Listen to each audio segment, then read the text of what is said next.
الشغف هو الشرارة اللي كل واحد فينا بيدور عليها، الحاجة اللي تصحيك من نومك كل يوم وانت متحمس تعملها، اللي تخليك تحس انك ليك قيمة وانك فعلا بتسيب بصمة في الدنيا دي.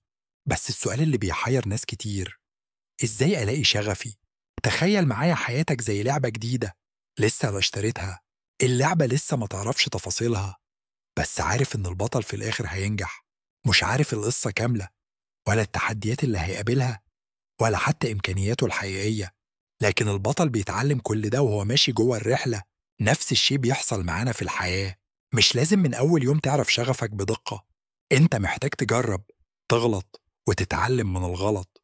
ممكن تلاقي نفسك بتحب الكتابة وبعد فترة تكتشف إن التصوير هو اللي بيحرك قلبك، أو تبدأ في مجال وتفاجئ نفسك إن شغفك الحقيقي في حتة مختلفة تماماً.